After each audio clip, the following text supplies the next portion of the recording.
Shalom bien-aimés, j'espère que vous allez bien. Petite capsule d'abri. Écoute, j'ai le cerveau en effervescence de ce temps-ci. Fait que je pars d'un bord de l'autre, mais je sais qu'en même les morceaux de puzzle du plan de Père se concrétisent quand même dans ma tête. Donc, on prie. Puis, je pars. On ne sait pas ce qu'on s'en est. Donc, Père, c'est en Yahushua et par le précieux sang de l'agneau que l'on vient à toi. Purifier, laver de toutes nos souillures, de toutes nos fautes. Avec assurance, on se présente au trône de ta grâce, de ta faveur, sachant que tu nous écoutes.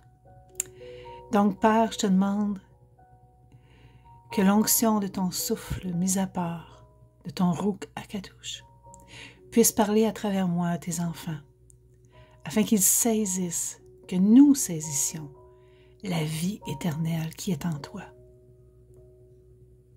au travers ton enfant, au travers ton Fils bien-aimé Yahushua Mashiach. Et c'est dans ce précieux nom que je t'invoque et que je te demande d'être un instrument entre tes mains. Amen. Donc, aujourd'hui, je me suis réveillée et j'avais comme le mot en anglais remnant ou le reste. OK? Le reste de Yasharal. On entendait dans la parole le reste d'Israël. Et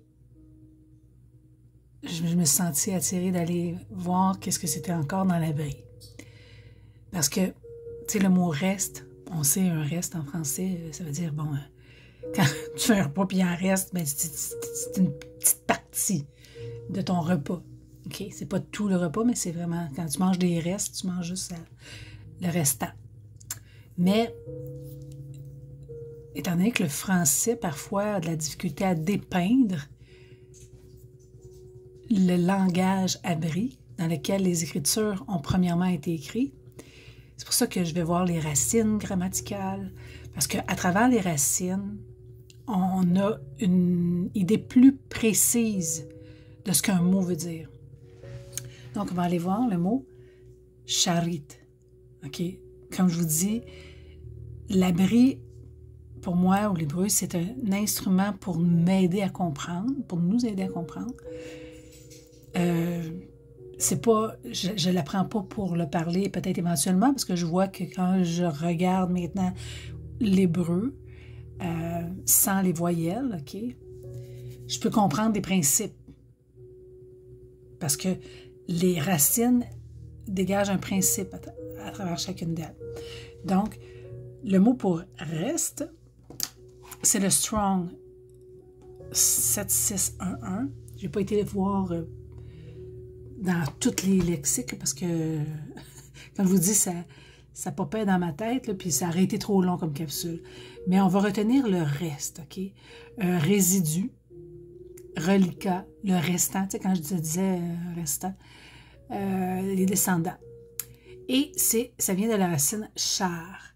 Char, le 7604, on parle de rester, être laissé sur, être laissé derrière, être laissé en vie, survivre, hein, les survivalistes, un restant, être épargné, réservé pour quelque chose, mis à part, OK? Réservé, consacré, c'est le même principe, c'est d'être mis à part. Si on va voir dans la grammaire, j'ai oublié de vous l'écrire, là, selon la grammaire d'Antoine Fabre d'Olivet, comme je vous dis, une grammaire, c'est hors contexte de la théologie, là. On parle vraiment juste d'une racine grammaticale, comme on prendrait une racine de grammaire du français. OK? Elle dépeint. Donc, cha, shin, alap, rash, ça c'est en abri moderne, c'est tout ce qui tend vers la consistance, la solidité, l'élémentisation, c'est pas un mot qu'on utilise vraiment en français de nos jours, parce que cette grammaire-là est des années 1800, tout résidu, OK, qu'on vient de dire, le reste, toute affinité, dans un sens restreint, la chair, OK, parce qu'il y a toujours son contraire. Dans la racine char, ça vient aussi de la racine ar, alap rash. Pour les pictos, c'est alap rash. Okay? Char, c'est shin, alap rash. Cette racine et celle qui va suivre sont très importantes pour l'intelligence du texte hébraïque. Les signes qui constituent celles dont il s'agit ici sont ceux de la puissance, le halap, et le mouvement propre, le rash. Okay? La puissance, okay, une tête de bœuf, c'est la force, c'est l'autorité, la puissance. Le rash, c'est une tête d'homme. Hein? C'est tes pensées qui te conduisent, qui te mettent en mouvement. Donc, tel un homme pense, tel il est. Je t'ai rendu où? OK. Ils fournissent ensemble le symbole de l'élément principe tel qu'il soit et de tout ce qui appartient à cet élément ou à la nature en général. Dans le sens hiéroglyphique, Ar était représenté par la ligne droite. On l'a déjà vu. OK? Si on prend le mot Haur, la lumière, c'est une ligne droite. Et le H, le feu, c'est la ligne circulaire. Elle a un mouvement. OK? Si tu regardes un feu, tu sais, quand un feu de forêt, tu vois une boule de feu qui roule, OK, elle a un mouvement circulaire. Tandis que la lumière, elle a une ligne droite. Conçu comme principe élémentaire indiquant le mouvement direct, rectiligne. OK. Fait qu'on a compris que c'est une ligne droite. Comme la droiture. OK? Si on dit un homme droit, c'est un homme qui marche en ligne, aligné avec les règles. OK. R, c'est aussi tout ce qui tient au principe élémentaire, tout ce qui est fort. On va retenir fort. On va retenir vigoureux et producteur. OK. Maintenant, le yid. OK? On dit charit. Donc, le yad et tau à la fin d'un mot.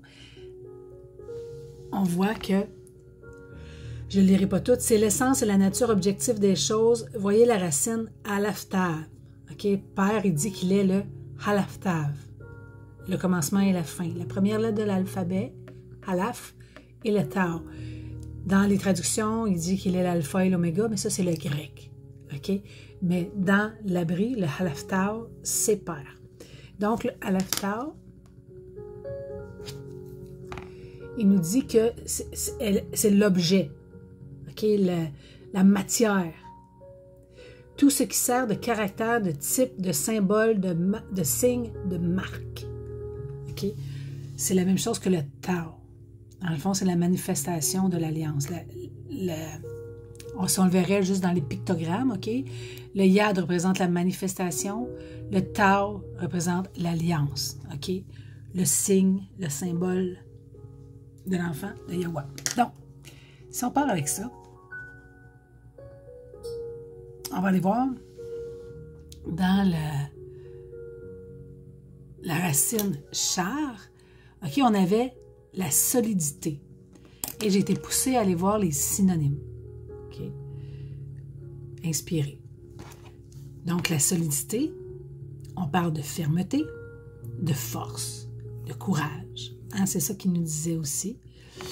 De constance, d'énergie, de volonté, de stabilité, de résistance, de caractère, de vigueur, de rigidité, de profondeur, de fond, de cœur. Hein? Quand on dit il y a du cœur au ventre, ça veut dire qu'il est courageux, il y a de la force. De l'assurance, il y a de l'assurance, de la ténacité, immutabilité, de la dureté, de la consistance, de l'autorité, de l'aplomb, de la sûreté. On est ça? De la fidélité. Et moi, ce synonyme-là m'a beaucoup parlé.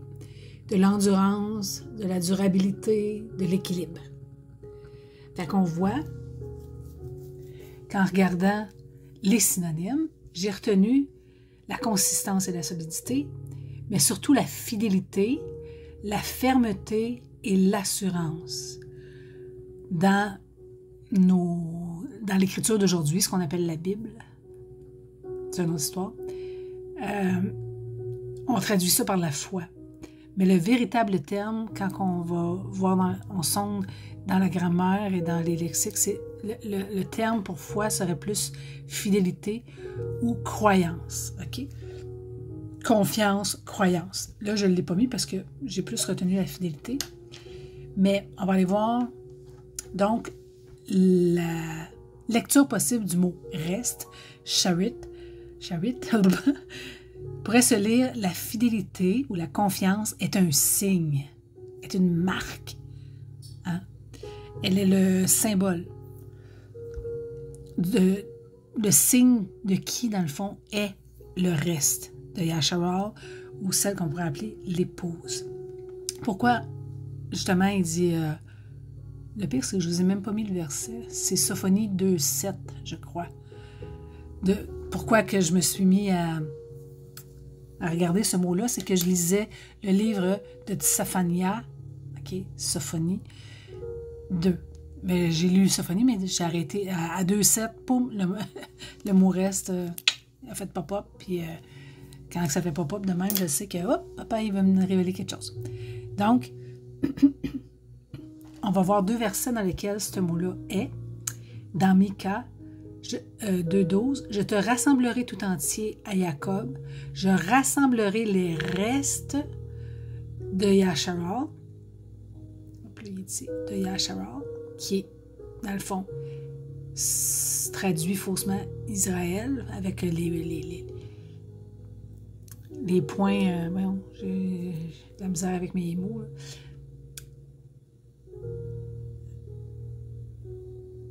Il ne me revient pas. OK, Yasharal.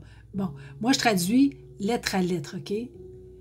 La prononciation, je ne m'en occupe pas. Les voyelles, bon, cherchez le mot. Les voyelles, je ne m'en occupe pas. Yad, Shin, Rash, Alaf, Lamad. Yasharal. Je les réunirai comme les brebis d'une bergerie, comme le troupeau dans son pâturage. Mika 4,7. Des boiteux, je ferai un reste. De ceux qui chasser une nation puissante. Et Yahweh régnera sur eux à la montagne de Sion, dès lors et pour toujours. Okay. Pourquoi que j'ai pris ces deux-là? On voit que dans le mot charit, dans les capsules précédentes, je vous ai parlé de la racine char. Okay? La racine char, on va aller le voir, c'est la même qu'on trouve dans Yasharal.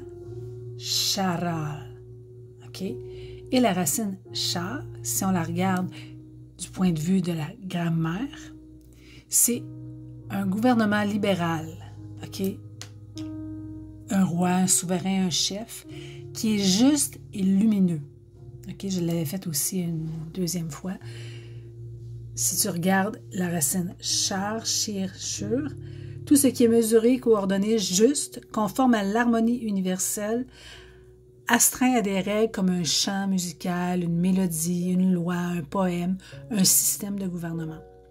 Le génie hébraïque, confondant ces 3 expressions en une, en tire le sens le plus compliqué et le plus abstrait qu'aucune autre langue puisse offrir, celui d'un gouvernement libéral, facile, indulgent, producteur au-dedans, puissant, okay, on parlait tantôt de fermeté, robuste, redoutable, dominateur au dehors, qui étend son empire en le dirigeant d'après les lois justes, lumineuses, modelées sur les lois immuables de l'ordre et de l'harmonie universelle. Ici, on parle de grammaire. OK? J'avais déjà fait dans le fond, l'étude des racines, c'est la manifestation d'un gouvernement juste et libéral du puissant berger. Hein? On vient de voir qu'ils vont être sous un berger. J'avais aussi conclu que dans le fond, c'était l'épouse. Celle qu'on a faussement appelée l'Église. Ça serait une autre étude que je pourrais vous partager. OK? L'épouse, c'est Yasharal. C'est Israël. Mais pas celle qu'on parle physiquement, mais bel et bien le gouvernement des justes. Et qui sont les justes? On va aller voir encore dans Char. Je ne l'ai pas montré. si on regarde dans le lexique, c'est un prince, un souverain, un chef, un officiel, un capitaine, mais aussi un gardien. OK? Je ne les ai pas soulignés parce que je voulais quand même me dépêcher parce que ma journée avance. Donc, si on l'a vu...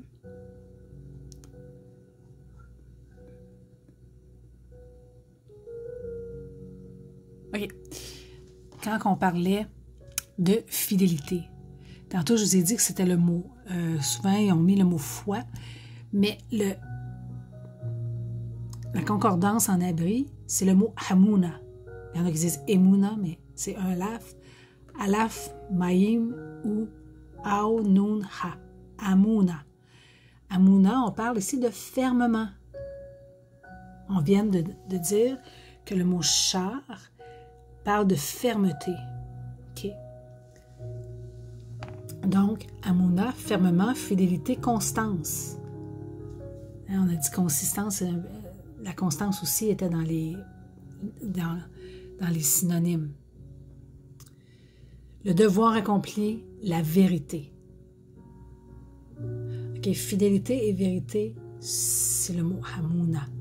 Donc, quand on parle du mot soi-disant foi, on devrait plutôt parler de fidélité et de vérité.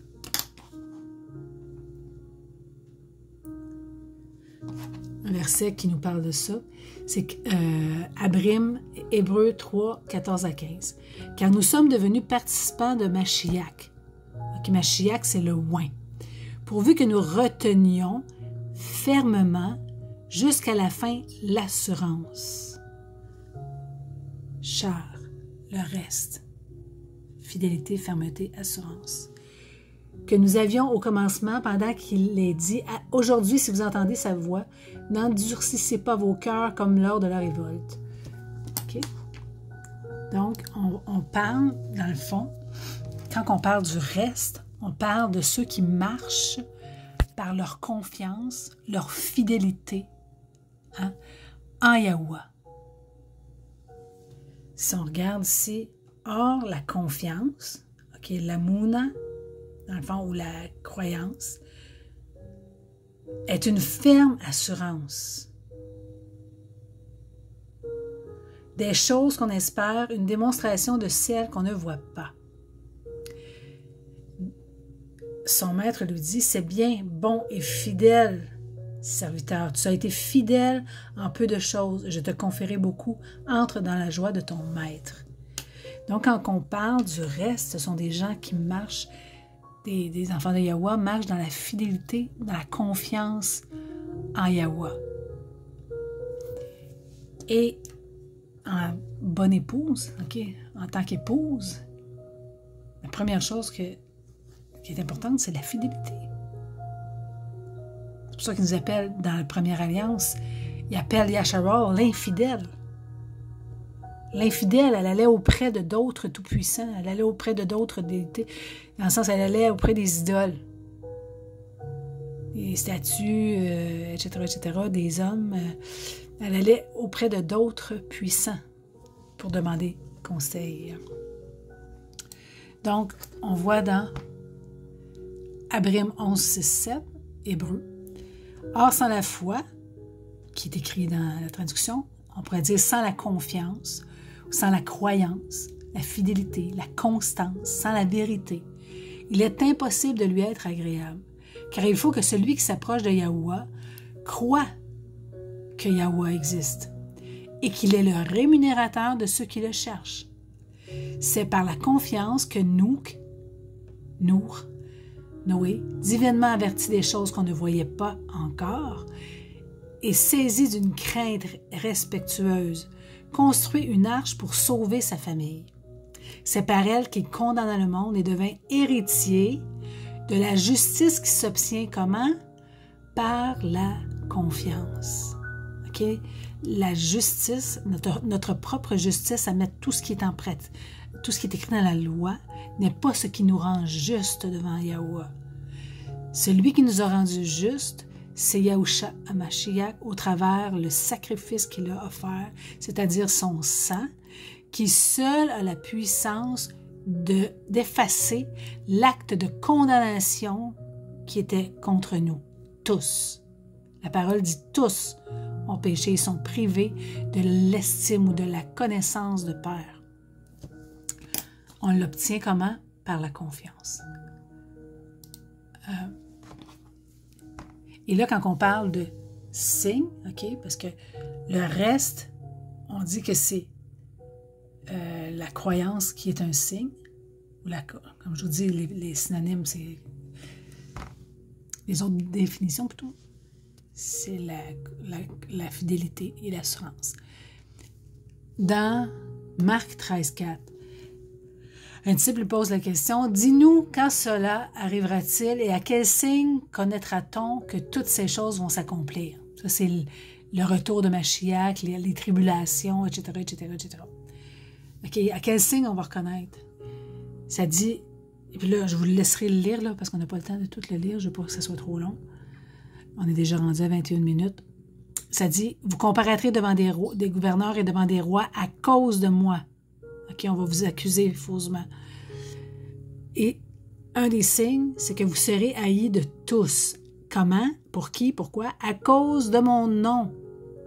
Mais celui qui persévérera jusqu'à la fin sera délivré. OK? On a eu tantôt consistance, hein? La persévérance.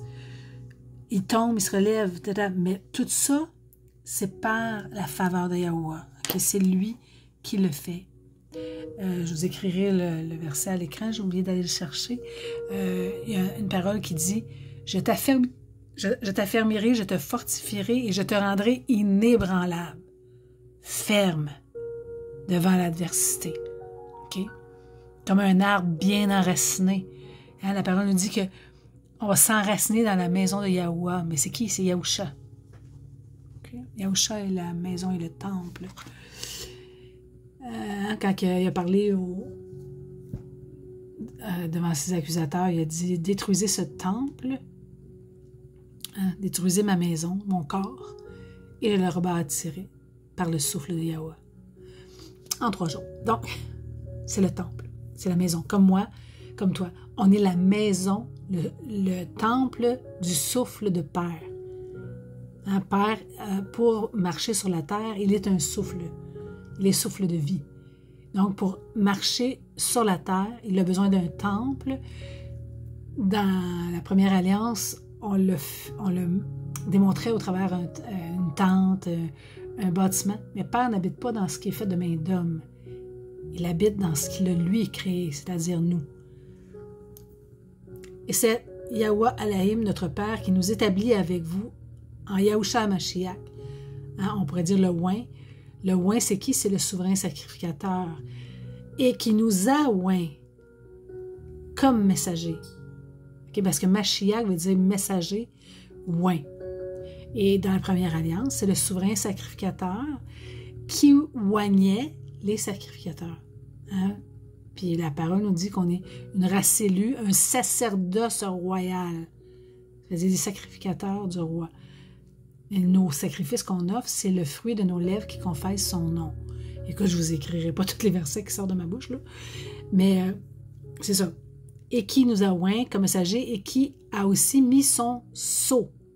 OK? On voit ici la marque. Le reste, hein, a la marque. Sur nous, son nom, hein? Si on va dans Apocalypse 14, ça dit qu'il a marqué le front de ses serviteurs, de ses sacrificateurs, sur le front avec le nom du Père et le nom du Fils, Yahuwah, Yahusha, même nom de famille. Yahou, je suis qui? Hein? Je suis qui?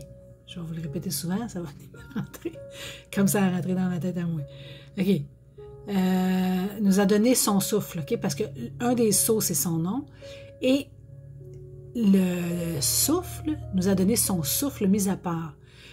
Ya ou A, c'est le souffle de vie. Donc, il y en a qui disent que le nom n'est pas important. le nom, hein, il dit, il n'y a aucun autre nom par lequel on peut être délivré. Et c'est Yahuwah. C'est le souffle de vie. Parce que c'est son souffle il nous a scellés de son souffle. Okay? Un sceau, un souverain, hein, quand il met son sceau, c'est qu'on lui appartient. Donc, ça dit qu'il nous a donné son souffle mis à part. Dans la chrétienté, il nous disait le Saint-Esprit, mais c'est une traduction qui n'est pas la bonne. Le souffle est mis à part. C'est la même chose qu'un reste. Okay? C'est le synonyme. C'est une réserve. C'est quelque chose. Tu sais, si tu dis, garde-moi une part de gâteau, ben tu prends une partie du gâteau puis tu l'enlèves de là. Okay? Donc, le souffle mis à part, Père ne peut pas. Son nom est mis à part. De la même manière, hein, il dit notre Père, que ton nom soit mis à part. Son nom et son souffle ne font qu'un. Yahuwah, l'être qui est. Je suis qui suis. Okay? Si je n'ai pas de souffle dans moi, je suis mort. Mais on peut avoir la respiration, okay? Nafash, comme un animal. La bête. Une bête. Mais sans le souffle mis à part, c'est-à-dire le souffle de Père, on est mort spirituellement. Okay? On existe, mais on n'a pas la vie. Excusez, à part elle. Il nous a donné son souffle mis à part dans nos cœurs comme une garantie. Hein? On a vu tantôt, Sharat, c'est une assurance, une garantie. Je prends Allahim, Yahuwah, à témoin contre moi. C'est pour vous, les épargnés, que je me suis abstenu de revenir à Corinthe. Non que nous dominions sur votre croyance, mais nous travaillons avec vous pour votre joie, car vous tenez ferme dans votre confiance. Donc, le reste tient ferme dans sa confiance et aussi dans son comportement. On va aller voir.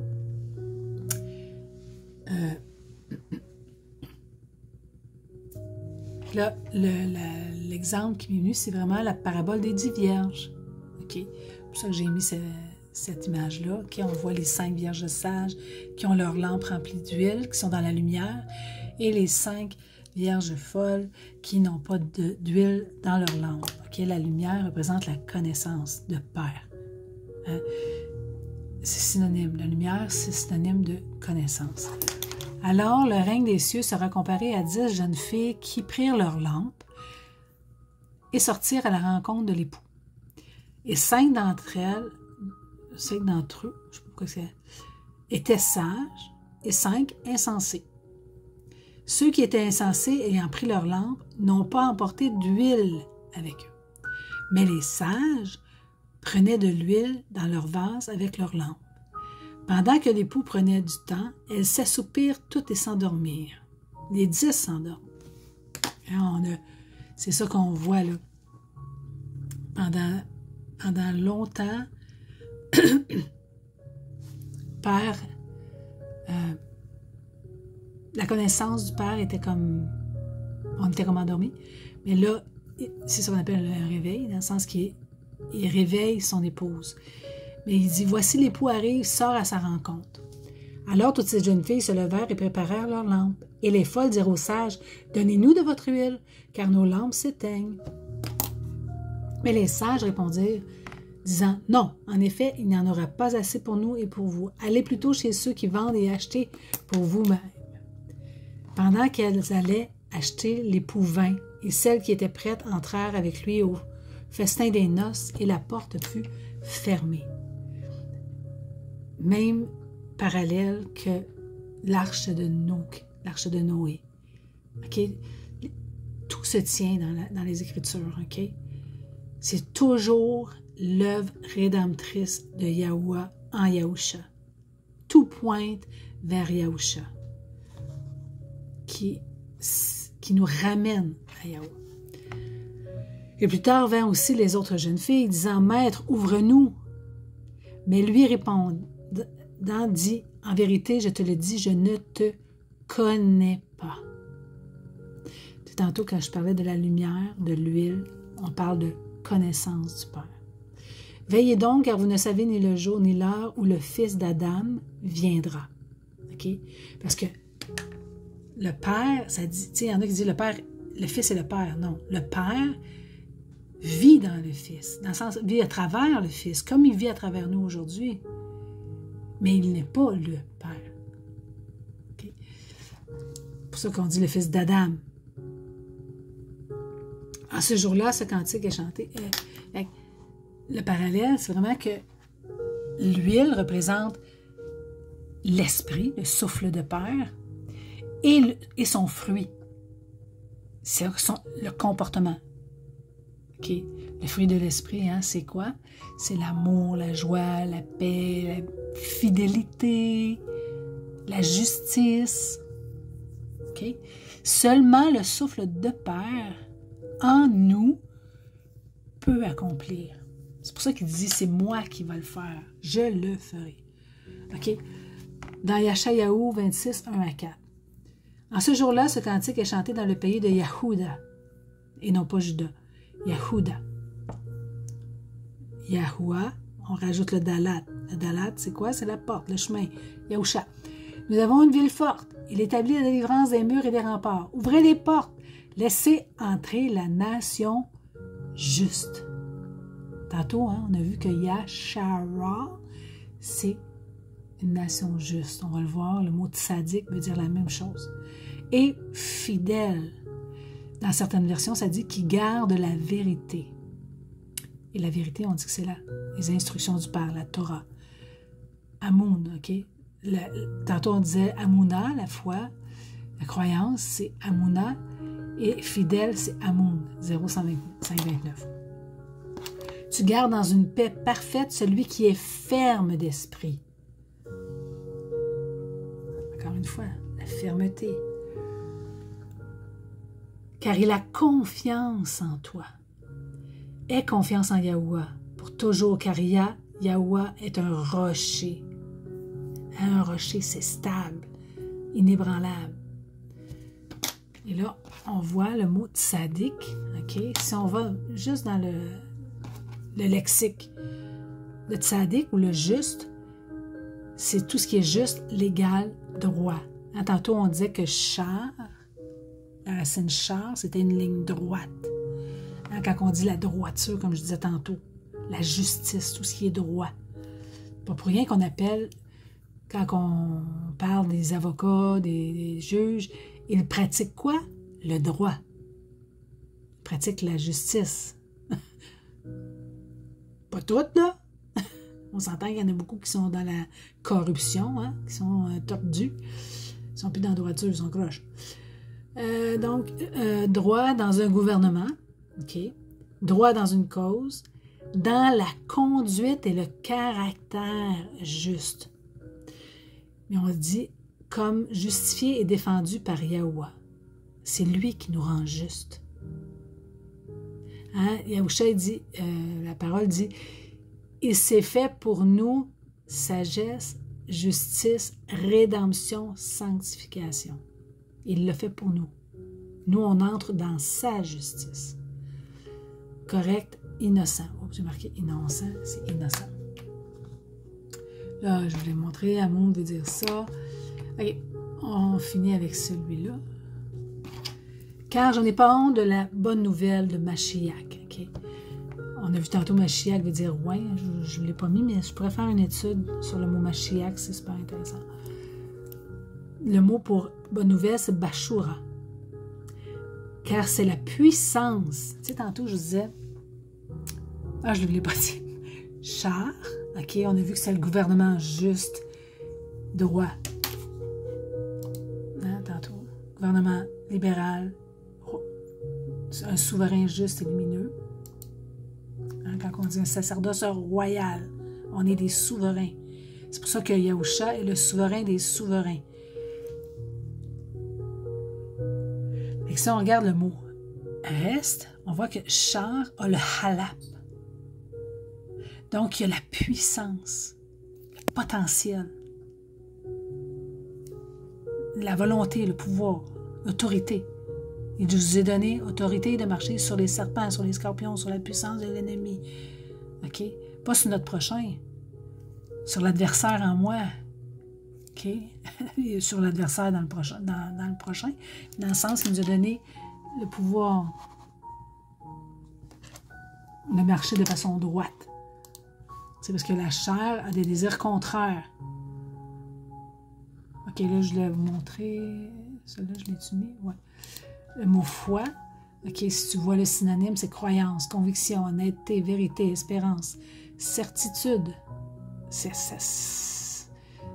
C'est tout rattaché au mot reste. Fidélité, assurance, confiance, sincérité, franchise, droiture, témoignage. Hein? Celui qui a le témoignage, engagement, serment. Hein? On est l'épouse. Donc, notre croyance, c'est un engagement, un serment, okay? Une alliance. Et une alliance, c'est pas comme un contrat avec un entrepreneur là, que tu peux rompre à n'importe quel moment. Une alliance ne peut se rompre. Ses pères, il dit on ne peut pas divorcer, dans le sens que la seule raison qu'on peut divorcer, qui nous a donné la permission d'eux, c'est s'il y a adultère. Mais un mariage ne peut se rompre. Ça, je l'ai donné. Quel signe je l'ai donné? Votre père, nous établit. Ouais, ça, je l'ai donné. La lampe. Ça, je t'ai rendu à la fin. Hein? Juste pas de l'oublier. Ça, je l'ai donné. Excusez. Donc, parfait. Bon, c'est ça là. On est rendu là. Car c'est la puissance, on parle de la puissance, pour la délivrance de quiconque croit, du Yahoudi premièrement, puis du grec. Car en elle, la bonne nouvelle, la justice d'Alahim, ou de notre Père, est révélée de croyance en croyance, comme il est écrit, mais le juste vivra par la croyance, ou la fidélité. La confiance. Hein, celui qui met sa confiance en Yahweh.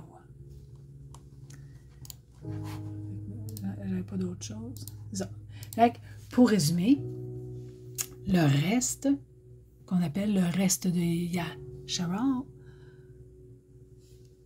c'est ceux qui ont mis leur confiance, leur croyance, leur fidélité comme un signe ou une marque. Et c'est par le sceau, c'est-à-dire le sceau, c'est le nom du Père, le souffle de vie, qu'on le reçoit. C'est la seule manière. Fait que la Vierge sage, c'est celle qui a le souffle de Yahweh. Parce que c'est seulement par le souffle qu'on peut porter le fruit. Par la chair, on ne peut pas plaire. Hein? Ça dit, or sans la foi, il est impossible de lui plaire. Or sans la confiance, il est impossible de lui être agréable. Donc, on a une petite idée plus profonde au travers les lettres. Hein? Le shan, c'est le feu, le règne, être consumé. Le halap, le pouvoir, la puissance, l'autorité. Le rash, c'est la pensée, ta conscience. C'est ton mouvement. Le yad, la manifestation de l'alliance. Je mets en pratique mes œuvres. Les œuvres, c'est pas... oui, c'est correct de faire des bonnes œuvres, dans le sens d'aller prendre soin de la veuve, de l'orphelin et tout ça, des indigents, des itinérants.